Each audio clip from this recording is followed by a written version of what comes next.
기도는 첫날부터 응답되었다. 세계 역사의 흐름을 이렇게 보면 영원한 승자도 또 영원한 패자도 없다라는 그러한 말씀들이 이해가 됩니다. 그렇게 강력했던 그러한 애굽이라는 그러한 나라가 힘이 빠지고 또 그에 이어서 바벨론이라는 나라가 또 등극하지만 또 얼마 있지 않아서 페르시아라는 나라에 의해서 멸망당하고 또 헬라에 의해서 지배당했던 그 나라들이 로마가 등극하면서 온 세계를 장악하며 모든 길은 로마로 통한다라는 그러한 이야기처럼 영원할 것 같은 그 로마의 지배 세력들이 이어지지만 그 로마의 세력도 결국 망하고 말았다라는 것을 역사가 우리에게 이야기하고 있는 그러한 현실들이에요. 그렇다면 도대체 이 역사의 주인공은 누구인가? 이 역사를 움직여가고 온 세상을 이끌어가는 그 주인공은 누구인가? 여러분들 누굽니까? 저예요 라고 손을 드시나요? 그 역사의 주인공은 바로 우리 하나님. 그래요, 우리 하나님인 줄로 믿습니다. 우리 하나님께서 온 우주 만물을 만드시고 그 하나님께서 하나님의 뜻대로 모든 것들을 이끌어 나아가고 계시는 것, 바로 그 하나님 한 분밖에 없는 줄로 믿습니다. 그 하나님이 역사의 주관자가 되시는 그 하나님께서 저와 여러분들을 창조하셨을 뿐만 아니라 우리의 삶을 인도하시고 우리 각자 개인 한 사람 한 사람의 그 인생들을 붙잡고 계신다라는 사실입니다. 여러분들 얼마나 감사한 일입니까? 우리 하나님께서 우리가 앞서도 찬양했지만 에베네셀 하나님, 과거에도 인도하시고 오늘도 인도하시고 앞으로도 인도하시는 그 하나님이 어떠한 분인가? 역사의 주관자가 되시고 우리의 삶을 인도하실 뿐만 아니라 온 세상 만물들을 이끌어 나가시는 그 하나님께서 여러분들을 지금 사랑한다라고 말씀하고 있습니다. 그 하나님께서 너의 앞길을 내가 책임진다라고 오늘 이 시간 우리에게 말씀하시는데 우리가 맥 빠진 사람처럼 힘없는 사람처럼 이대로 앉아있을 수 있겠습니까? 그 하나님이 당신들을 사랑하신다는데, 그 하나님이 우리 한 사람 한 사람을 사랑하시는데 얼마나 감격하고 얼마나 기쁘겠습니까? 그렇지 않으세요? 표정을 보니 영 그렇지 않으신 것 같은데 우리 하나님이 당신을 사랑하십니다. 옆에 분들하고 다시 한번 인사 나누세요. 우리 하나님이 당신을 너무나 사랑하십니다. 이렇게 축복하면서 인사하세요.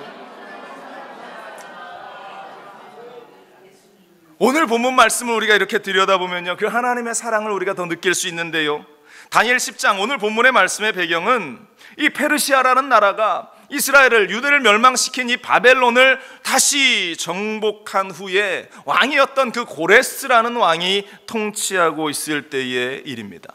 이때 이스라엘이라는 그 조그만 나라에서 포로로 잡혀왔던 한 소년이 세월이 지나고 또 세월이 지나서 그가 이 페르시아라는 마사라는 나라의 총리까지 되어 있는 그러한 상황, 얼마나 하나님의 사랑을 받았는지 우리가 다니엘서를 이렇게 읽고 묵상을 하다 보면 하나님께서 이 다니엘을 얼마나 사랑하셨는가를 우리는 발견을 할 수 있습니다. 늘 하나님이 이 다니엘과, 소년 다니엘과, 또한 성장한 후에 청년 다니엘과, 또한 노인이 되었을 때의 다니엘, 어제도 오늘도 내일도 늘 그의 삶 가운데에 함께 하셨던 그 하나님의 모습을 이 다니엘이라는 사람을 통해서 우리는 발견을 할 수 있어요. 여러분들의 그 젊었을 때의 삶에도 우리 하나님께서 함께 하신 줄로 믿습니다. 청년의 때에도 우리 하나님께서 함께 하셨은 줄로 믿습니다. 나이 들어 힘이 빠지고 허리도 굽어지고 기운도 빠진 지금 이 순간에도 우리 하나님은 함께 하시는 줄로 믿습니다. 아니 그 영원까지 천국에 이르러서 우리가 영원한 삶을 살아가는 그 현장 가운데에도 우리 하나님께서 함께 하실 줄로 믿습니다. 그 하나님의 사랑이 우리 가운데 있는 그 증거는 무엇이냐? 하나님께서 늘 이 다니엘에게 말씀하셨다라는 것입니다. 다니엘에게 늘 계시를 주셨다. 하나님이 다니엘에게 그 앞날에 또 그가 걸어가야 할, 나라가 걸어가야 할 일들에 대해서 늘 말씀하셨다. 이것을 계시라고 우리는 이야기합니다. 이 마지막 때를 살아가는 우리의 인생 가운데에도 하나님의 사랑을 받는다라고 우리가 고백했지만 우리의 삶 가운데도 이와 같은 하나님의 계시가, 하나님의 은혜가 끊이지 않게 되기를 주님의 이름으로 간절히 축원을 드립니다. 그런데 이 다니엘이 어떻게 이 하나님의 계시와 하나님의 사랑을 끊임없이 받는 사람이 되었는가? 이 다니엘의 삶의 모습을 들여다보면 한마디로 이야기할 수 있습니다. 바로 그것은 기도라는 것입니다. 다니엘의 삶을 한 단어로 표현한다면 이 사람은 기도의 사람이었다라는 것입니다. 늘 그는 정해진 시간에 기도했습니다. 하나님께 무릎 꿇어서 그는 기도했습니다. 다니엘서 6장 10절 11절 말씀에 보면 그가 사자굴에 빠질 위험에 처했습니다. 그럼에도 그는 기도해요. 이렇습니다. 다니엘이 그 조서에 왕의 도장이 찍힌 것을 알고도 자기 집에 돌아가서는 윗방에 올라가 예루살렘으로 향한 창문을 열고 전에 하던 대로 하루 3번씩 무릎 꿇고 기도하며 그의 하나님께 감사하였더라 기록하고 있어요. 근데 11절은 더 기가 막힙니다. 그 무리들이 모여서 다니엘이 자기 하나님 앞에 기도하며 간구하는 것을 발견하고, 이 다니엘을 해하려는 사람들도 다니엘이 기도하는 것을 알고 그것을 꽃들이 삼았지 않습니까? 그의 가족들도 기도하는 것을 알았고 그의 친구들도 기도하는 것을 알았다라는 것입니다. 너무나 잘 알고 뿐만 아니라 자신을 해하려고 하는 대적들까지 다니엘은 기도하는 사람이다라는 사실을 다 알고 있었다라는 것입니다. 여러분들, 이 자리에 있는 여러분들에게 이 다니엘의 모습이 있기를 주님의 이름으로 간절히 축원을 드립니다. 우리 장로님들이 누가 보아도 기도하는 사람입니다 라고 인정받기를 바랍니다. 우리 안수 집사님들이 어느 누가 보아도 우리 안수 집사님들은 기도하는 분들입니다 라고 인정받기를 바랍니다. 우리 권사님들은 두말할 나위도 없죠. 당연히 기도하는 권사님으로 누가 이야기해도 이분은 기도하는 분이야. 우리 교회 모든 성도들이 다른 밖에서 봤을 때 순복음 중앙교회 성도들은 기도하는 사람들이야, 이런 이야기를 좀 들을 수 있기를 주님의 이름으로 간절히 축원을 드립니다. 인사 한 번 더 할까요? 오늘은 왜 이렇게 인사를 많이 하시나? 옆에 분들에게 우리 권사님은, 우리 집사님은 기도하시는 분입니다 라고 이렇게 인사 나눠주세요. 기도하시는 분입니다. 이 이야기를 들었는데 기도 안 한다면, 이러한 이야기까지 들었는데 내가 기도를 안 한다면 그 뒤는 제가 얘기하지 않겠습니다. 우리가 다니엘과 같은 이 이야기를 우리는 듣기를 바랍니다. 그렇게 기도하는 사람에게 하나님께서는 은혜를 주시는 거예요. 계시를 주시는 겁니다. 이 계시가 그냥 아무에게나 그냥 하루 그냥 아무렇게나 살아가는 인생들에게 주어지는 게 아니에요. 하나님을 생각하고 하나님을 묵상하고 새벽에도 기도하고 낮에도 기도하고 밤에도 기도하고 금요일 와서 기도하고 주일날 더 열심히 기도하고, 그렇게 기도하는 사람들에게 하나님이 은혜를 주시고 그 은혜가 바로 계시를 통해서 우리에게 하나님의 뜻을 알게 하신다라는 사실입니다. 여러분들, 하나님의 은혜가 여러분들 가운데 임하는 그 하나님의 사랑받는 사람이 되시기를 간절히 축원을 드리고, 그 방법은 다른 데 있는 것이 아니라 기도에 있다라는 사실을 오늘 여러분들 깨달을 수 있기를 주님의 이름으로 간절히 축원을 드립니다. 그래서 다니엘이 그렇게 기도하는데, 오늘 그 다니엘이 기도할 때에 그 기도가 응답되었다라고 말씀하고 있습니다. 어떠한 모습으로 응답되었는가 오늘 함께 생각해 보기를 원하는데요, 동일하게 다니엘이 기도하는 것처럼 우리에게 임할 이 응답은 첫 번째로 따라합니다. 평안함이 그 시작입니다. 평안함이, 응답이 주어질 때에 우리를 둘러싼 그 모든 염려와 걱정과 근심과 두려움 가운데서 평안함을 먼저 얻게 된다라는 사실입니다. 오늘 성경 구절은 이렇게 말하고 있어요. 내가 그의 음성을 들었는데 그의 음성을 들을 때에 내가 얼굴을 땅에 대고 깊이 잠들었느니라 라고 이야기하고 있어요. 여러분들 걱정 때문에 밤을 지새워 보신 적 있으십니까? 있지요.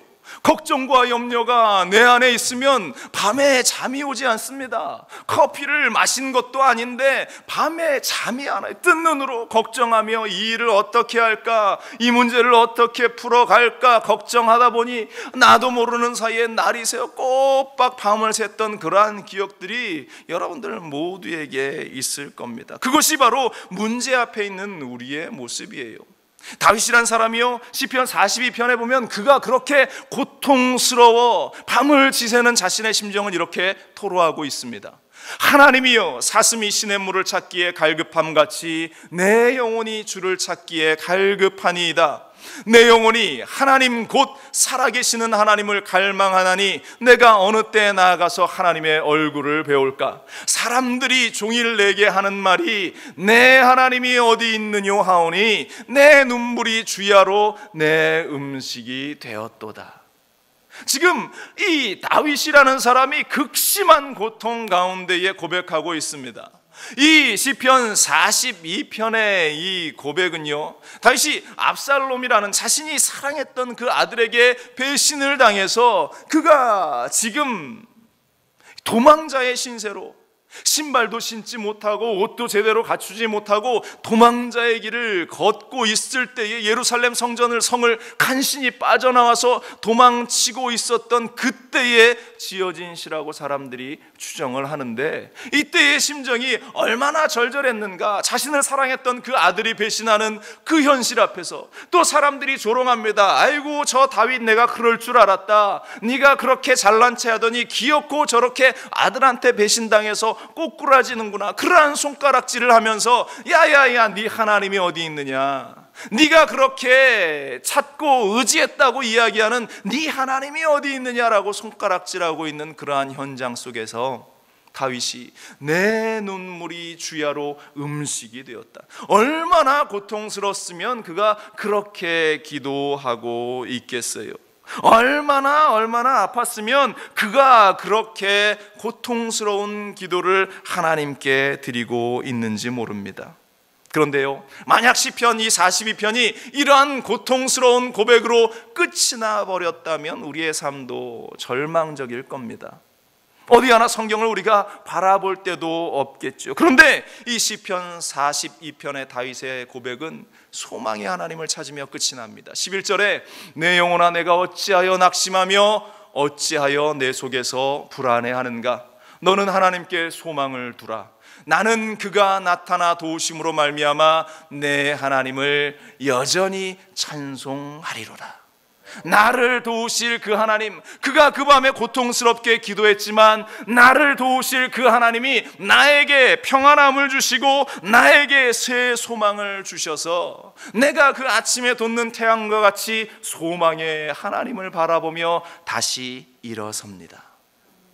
마찬가지로요, 지금 응답을 가지고 온 주님의 사자를 보면서 그 절망 가운데 있던 다니엘이 이 사자의 음성을 듣는 순간 모든 염려와 걱정과 근심의 그 무거운 마음들이 눈 녹듯이 사라져버리면서 지금 다니엘이 깊은 잠 가운데에 빠져들었더라. 모든 문제가 사라지고 염려와 걱정의 세력이 떠나가서 정말로 말할 수 없는 평안함이 이 다니엘에게 다가왔다라는 사실입니다. 여러분들 염려가 있습니까? 걱정이 있습니까? 주님이 오늘 이 시간 여러분들에게 평안을 허락해 주실 줄로 믿습니다. 베드로전서 5장 7절 말하죠. 너희 염려를 다 주께 맡기라. 이는 그가 너희를 돌보심이라.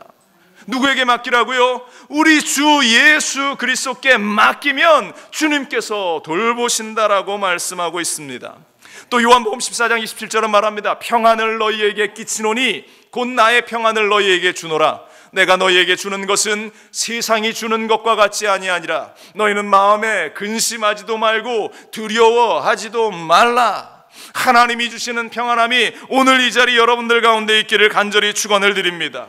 여러분들 문제를 가지고 기도하고 있습니까? 그런데 기도 가운데에 기도를 하면 알 수 없는 평안이 여러분들에게 다가온다면 그 문제는 이미 응답된 줄로 믿습니다. 그 응답을 바라보면서 감사하는 여러분들 되시기를 주님의 이름으로 축원을 드립니다. 두 번째, 우리에게 임할 그 응답은 하나님의 손이 붙잡아 주심을 경험하게 된다라는 사실입니다. 하나님의 손이 붙잡아 주신다. 10절 말씀입니다. 한 손이 있어 나를 어루만지기로 내가 떨었더니 그가 내 무릎과 손바닥이 땅에 닿게 일으키고 라고 기록되어 있어요. 한 손이 나를 어루만지기 시작했다. 한 손이 다니엘을 어루만지기 시작했다라는 것입니다. 평안한 잠에 빠진 다니엘을 어루만지시면서 하나님께서 그에게 힘을 허락해 주고 있는 것입니다. 하나님의 손은 두 가지의 그 역할로 쓰임을 받는데요, 하나는 우리에게 하나님의 축복과 하나님의 보호하심의 손길이 하나이고요, 또 다른 하나의 손은 심판으로 우리에게 다가올 때가 있습니다. 시편 139편 10절의 말씀을 보면 거기서도 주의 손이 나를 인도하시며 주의 오른손이 나를 붙드시니이다. 하나님의 도우심의 손을 바라봤던 이 시편 기자의 고백이 등장합니다. 그런데 반대로 패역한 자들에게는 이 하나님의 보호하심의 손길이 채찍의 손길로, 심판의 손길로 임하게 된다라는 것이 신명기 2장 15절, 야훼께서 손으로 그들을 치사 진영 중에 멸하신 고로 마침내 다 멸망되었더라. 하나님의 손이 심판의 손이 되기도 하고 보호의 손이 되기도 한다라는 사실, 그러나 우리가 구하는 것은 늘 우리를 보호하시는 손길로 우리 가운데에 다가와 주시옵소서. 하나님이 보호하시는, 하나님이 사랑하시는, 또 하나님께 기도하는 은혜를 경험하는 그 사람에게는 하나님의 보호하심의 손길이 끊이지 않은 줄로 믿습니다. 여러분들, 엘리야가 그 갈멜산에서 이 850명의 이방의 그 선지자들과 치열한 전투를 한 후에 그가 그 다음날 이 에세벨의 협박과 공갈에 못 이겨서 그 용맹스럽던 그 선지자가 한달음에 그 멀리 도망자의 신세로 도망치던 먼 길을 떠나는 모습을 우리는 성경을 통해서 보지 않습니까? 그러면서 그가 로뎀 나무 아래 쓰러져서 기진맥진해 있을 때에 하나님의 손이 그를 어루만지기 시작합니다. 열왕기상 19장 5절로 7절은 이렇게 말합니다. 로뎀 나무 아래 누워 자더니 천사가 그를 어루만지며 그에게 이르되 일어나서 먹으라 하는지라. 7절에 또 이렇게 말합니다. 야훼의 천사가 또다시 와서 어루만지며 이르되 일어나 먹으라, 내가 갈 길을 다 가지 못할까 하는지라. 지침 가운데에, 힘든 가운데에, 문제 가운데에 쓰러져 있는 우리들을 하나님의 손이 어루만지고 힘을 허락해 주실 줄로 믿습니다.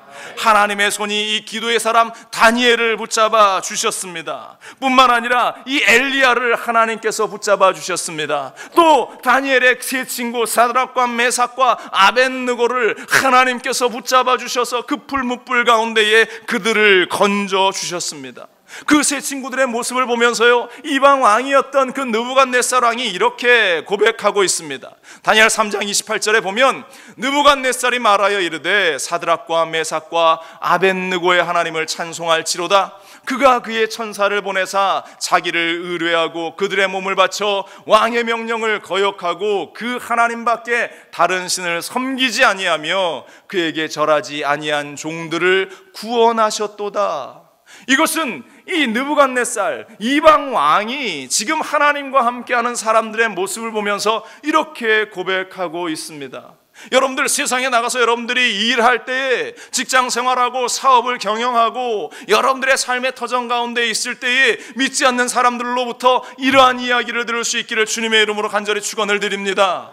아, 이 장로님은 봤더니 하나님이 함께 하시는 사람이구나. 야, 이 안수 집사님은 봤더니 하나님이 함께 하시는 사람이구나. 야, 이 권사님은 봤더니 하나님과 늘 동행하는 분이구나. 이것을 우리 스스로 자화자찬하듯이 맨날 이야기하는 것이 아니라 믿지 않는 사람들이 이야기해 주어야 정답이에요. 여러분들, 지난 한 주간 그러한 이야기를 좀 들으셨습니까? 야, 우리 권사님 하나님이 함께 하시는군요. 우리 장로님 하나님이 함께 하시는군요. 우리 집사님 하나님이 당신과 함께 하시는군요. 우리는 그러한 이야기를 듣는 자들이 되어야 할 줄로 믿습니다. 얼마나 멋진 일입니까? 이러한 하나님의 보호하심의 손길이, 이러한 하나님의 인도하심의 손길이 바로 응답으로 우리 가운데에 있다라는 사실. 우리가요, 풀 한 폭이 정성스럽게 가꾸어도 아름답게 자라지 않습니까? 화초 하나 우리가 정성스럽게 어루만지면 그 화초가 얼마나 아름답게 자랍니까? 우리가 키우는 그 애완동물, 이 개 한 마리도 우리가 정성을 다해서 그 아이에게, 그 개에게 정성을 쏟으면 그 사랑을 느끼면서 얼마나 그 주인의 뒤를 따라다니면서 이쁜 짓을 많이 합니까? 하물며 하나님의 손길로 어루만지시는 우리, 하나님의 손길이 어루만지는 우리의 삶 가운데에 얼마나 하나님이 주시는 은혜가 충만하고 얼마나 하나님이 주시는 능력이 충만하겠는가. 우리에게 응답을 주시는 그 하나님께서는 그 손길로 우리를 어루만지시고 붙잡아 주시는 줄로 믿습니다. 그 하나님을 바라보는 우리가 되기를 바랍니다. 그러므로 세 번째로 우리에게 임한 그 하나님의 응답을 가지고 우리는 어떠한 모습으로 있어야 하는가? 따라합니다. 말씀을 깨닫고 행동하게 됩니다. 진정한 응답을 받은 사람은요, 말씀을 깨닫고 깨닫는 것으로 멈추는 것이 아니라 움직여 나아간다라는 사실입니다. 11절 말씀 보세요. 내게 이르되 큰 은총을 받은 사람 다니엘아, 내가 내게 이르는 말을 깨닫고 일어서라. 내가 내게 보이심을 받았느니라 하더라. 그가 내게 이 말을 한 후에 내가 떨며 일어서니. 하나님의 사람이 다니엘에게 와서 큰 은총을 받은 사람아, 기도하는 사람 다니엘아, 내가 내게 말을 이른다. 이 말을 네가 깨닫고 일어서라 라고 말을 하고, 다니엘은 역시 그 말을 받고 일어섰다라는 사실입니다. 여러분들, 기도로 은혜를 경험하는 자에게 하나님께서 말씀을 허락해 주시는데요, 다니엘에게 하신 말씀처럼 이 말을 듣고 깨닫고 그 깨닫는 것으로 멈추는 것이 아니라 일어서는 우리가 되어야 할 줄로 믿습니다. 우리는 얼마나 듣기는 좋아하는지 모릅니다.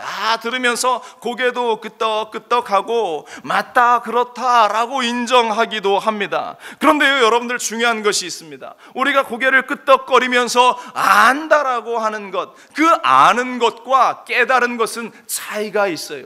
아는 것은 그냥 단지 아는 것에 불과합니다. 우리가 오늘 말씀처럼 깨달았다면, 우리가 그 하나님의 말씀을 깨달았다면 어떻게 해야 합니까? 우리의 몸이 움직여야 하는 겁니다. 그것이 깨달은 것이지, 아는 것은 깨달은 것이 아니에요. 아는 것은 그냥 단지 아는 것에 불과하다라는 것입니다. 그래서 성경은 끊임없이 우리에게 이야기하죠. 믿음의 사람은 움직여야 한다라고 이야기합니다. 믿음의 사람은 행동하는 사람이다라고 이야기합니다. 야고보서 기자는 우리에게 분명히 이야기합니다. 행함이 없는 믿음은 뭐라고요? 잘 아시네. 행함이 없는 믿음은 죽은 믿음이에요. 다시 말해서 아무것도 아니다, 그것은 믿음 자체도 아니다라고 이야기하는 겁니다. 행함이 없으면 그건 믿음이 아니에요. 행동하지 않는 것은 믿음이 아니라는 사실을 우리는 기억해야 합니다. 내가 알아요. 예수 그리스도도 알고, 내가 성경도 많이 알아요. 내가 성경도 여러 번 읽었어요. 그런데요, 성경을 여러 번 읽고 내가 하나님의 말씀을 안다면 성경대로 살아가야지요. 성경대로 우리가 움직여 나가야죠. 예수님이 걸어가신 그 길을 나도 걸어가야지요. 그런데 그렇게 하지 않으면서 단지 안다고 하는 것은, 그것은 교만에 불과한 것이고, 그렇게 아는 것은 진정한 알미 아니라는 것입니다. 오늘 하나님께서 다니엘에게 말씀하시면서 그에게 깨닫고 일어서라 라고 말씀하시자 이 다니엘이 일어났습니다. 우리가 깨달아졌으면 우리의 몸이 움직여서 하나님의 말씀을 따라서 살아나가야 하는 것이, 바로 이것이 순종이라는 것입니다.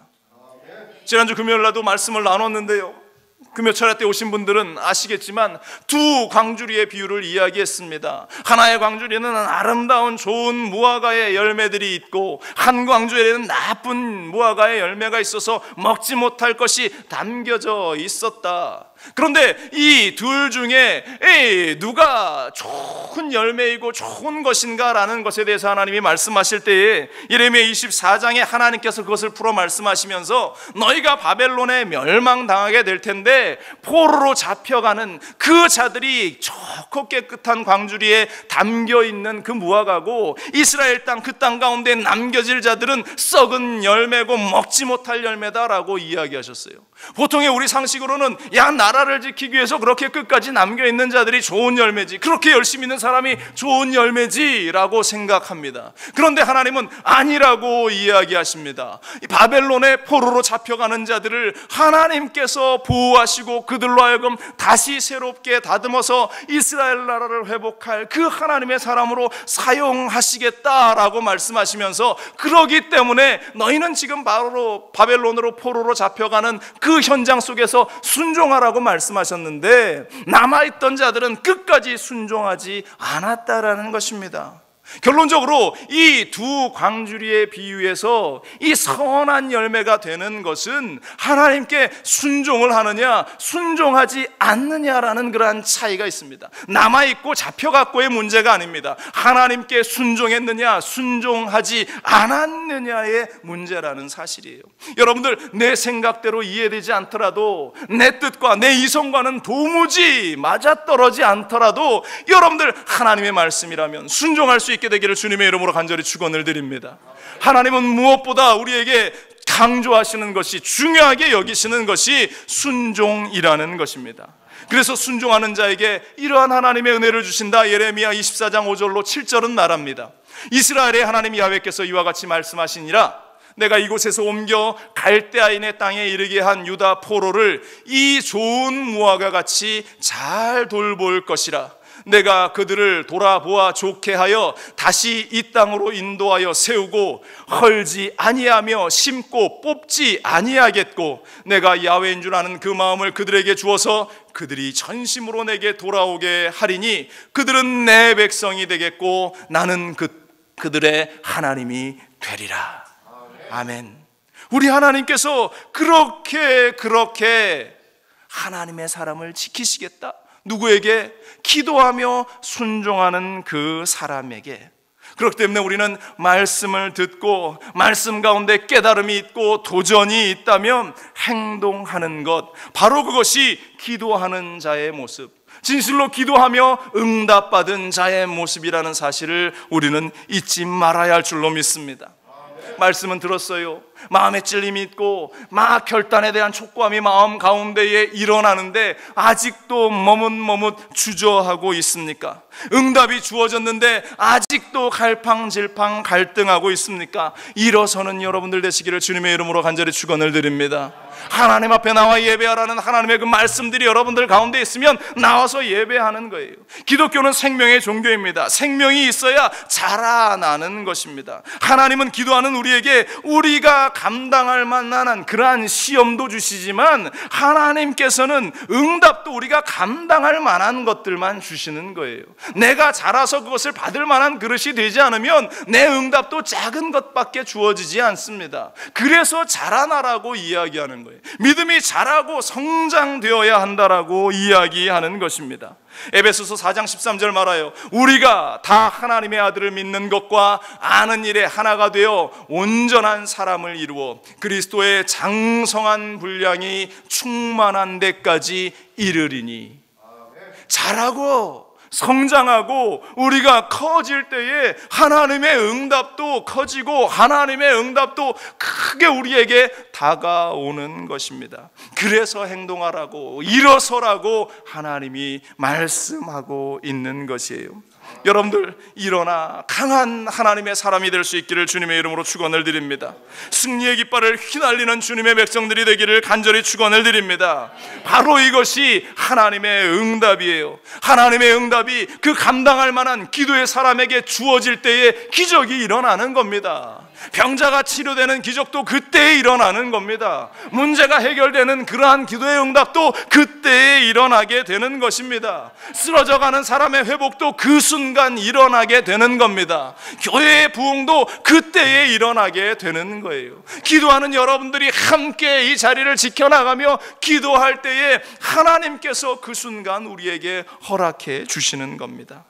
여러분들, 응답을 가지고 그 응답이 주어졌을 때에 일어나는 여러분들 되시기를 주님의 이름으로 간절히 부탁을 드립니다. 네 번째로, 한 가지 더 나누기 원합니다. 이 기도, 이 응답이 언제 주어졌냐라는 것이죠. 오늘 본문의 제목처럼 이미 기도를 시작한 첫날 응답이 주어졌다라는 사실입니다. 본문을 여러분들 유심히 들여다보면요, 12절에 이러한 말이 있습니다.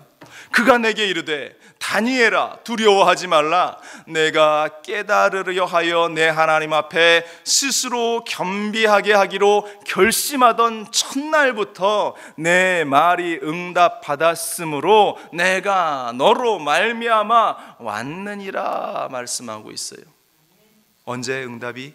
그가 하나님께 야 이제 작정하고 기도해야 하겠다라고 작정하며 기도를 시작했던 그 첫날 이미 하나님은 들으시고 응답을 시작하셨다라는 것입니다. 우리는 늘 기도하면서요 보채듯이 이야기합니다. 언제 응답이 되냐고 묻습니다. 언제 응답이 우리에게 다가오느냐라고 묻습니다. 다니엘 때나 지금이나 그것은 동일한 것 같습니다. 우리에게 때로는 확실한 꿈과 마음의 떨림과 또 평안함이 다가오고 또 모든 것에 우리의 마음에 결단할 준비가 되어 있지만 여전히 환경은 변하지 않습니다. 그래서 그 시간이 오래 걸리는 것들을 보면서 가슴이 무거워지고 어려워질 때가 있습니다. 그런데 오늘 말씀은 그 흔들림 가운데에 있는 우리에게 새로운 결단을 할 수 있는 은혜를 주십니다. 네가 스스로 겸비하기로 결심하던 첫날부터 네가 그렇게 하나님께 나아가기로 일어서기로 기도하기로 작정했던 그 첫날부터 너에게 응답이 이루어졌다라고 말합니다. 우리의 시간이 초조하다고 안타까워하지만 두려워하지 말고 그 응답의 시간을 기다려라. 이미 기도는 이루어졌다. 이미 하나님께서 그 기도를 들으셨다라고 말씀합니다. 또 이런 이야기를 드리면 어떤 분은 응답됐으니까 하루만 기도하고 끝이지, 손 털어버리시는 그러한 분도 있을는지 모르겠지만 아니에요. 응답이 우리의 눈앞에 우리의 삶 가운데 주어질 때까지 끝까지 기도해야 합니다. 다니엘은 21일간 기도하는데 그 13절에 이러한 말씀이 있어요. 우리가 읽진 않았지만 바사 왕국의 군주가 21일 동안 나를 막았으므로 내가 거기 바사 왕국의 왕들과 함께 머물러 있더니 가장 높은 군주 중 하나인 미가엘이 와서 나를 도와주므로 어찌어찌해서 천사장이 그 응답을 가지고 왔다. 하늘의 공중권세 잡은 자가 하나님의 응답을 가져오는 그 하나님의 사람을 가로막고 이 땅 가운데 응답이 주어지는 것을 가로막아서 그것이 21일 걸렸다라고 부연해서 설명해 주고 있어요. 여러분들, 만약 다니엘이 중간에 기도를 포기하고 한 20일쯤 되었을 때에 에이 몰라 하고 돌아서서 나갔다면 하나님의 천사, 하나님의 사람이 와서 그에게 응답을 주시는 것을 그가 누리지 못했겠죠. 이미 하나님께서는 들으셨지만 그것이 우리 가운데 올 때까지 기도로 쌓고 또 쌓고 또 쌓고, 그것이 앞서 말씀드린 대로 믿음이 자라고 또 자라고 성장하고 성장해서 그 응답을 받을 수 있는 그릇이 때가 되었을 때에 그것이 하나가 되어서 우리에게 오게 된다라는 사실을 성경이 보여주고 있는 것입니다. 앤서니 라빈스라는 사람이요 이런 말을 했습니다. 기도의 성공자와 실패자 간에는 두 가지의 큰 차이가 있다. 기도의 성공자는 지금 시작한다. 그런데 기도의 실패자는 차차 하기로 생각한다. 또 성공적인 기도자는 응답을 받을 때까지 한다. 그러나 실패하는 기도자는 응답이 오기 전에 그만두어 버린다. 이 두 가지 차이가 기도의 성공과 실패를 결정한다라고 이야기했습니다. 기도를 성공적으로 이루어내는 사람은 지금부터 하나님이 마음을 주셨을 때 당장 그 일을 이루어나가는 사람이고, 또 끝까지 포기하지 않고 기도하는 사람이라는 사실을 우리에게 말씀하고 있습니다. 여러분들 하나님께 기도하는데 이미 하나님은 그 첫날 우리에게 응답을 주셨지만 그것이 내 삶 가운데 오기 전까지 포기하지 않고 끝까지 기도하는 우리가 될 수 있기를 주님의 이름으로 간절히 축원을 드립니다. 그래서 낙심하지 않고, 기도는 첫날부터 응답이 되었지만 낙심하지 않고 기도하는 것이 우리에게 무엇보다 필요하다라는 사실. 사랑하는 여러분들, 우리 순복음중학교 성도 여러분들은 기도하는 사람이 되어야 할 줄로 믿습니다. 기도하는 인생이 되어야 할 줄로 믿습니다. 하나님을 찾고 또 찾는 인생들이 되시기를 주님의 이름으로 간절히 축원을 드립니다. 우리가 기도할 때 하늘 문이 열어져서 하늘의 응답이 쏟아질 줄로 믿습니다. 이를 위해서 하나님이 주신 응답이 우리 가운데에 매일매일 쏟아짐을 우리는 바라보고 또 그것을 붙들고 또 경험하고 또 다른 응답을 누리고 또 다른 응답을 누리고, 그래서 그 하나님의 능력과 그 하나님의 사랑을 우리는 발견해야 할 줄로 믿습니다. 여러분들, 문제가 있습니까? 기도하는데 그런데 알 수 없는 평안이 또 있습니까? 하나님이 여러분들에게 응답을 주신 겁니다. 여러분들이 문제를 가지고 기도하는데 하나님의 따뜻한 손길이 느껴지십니까? 여러분들 응답을 받으신 겁니다. 그러나 그 응답이 우리의 눈앞에 펼쳐지기까지 더 기도하는 우리가 되기를 간절히 바랍니다. 포기하지 않고 기도하는 우리가 되기를 주님의 이름으로 간절히 축원을 드립니다. 기도는 이미 응답되었습니다. 기도하겠습니다. 오직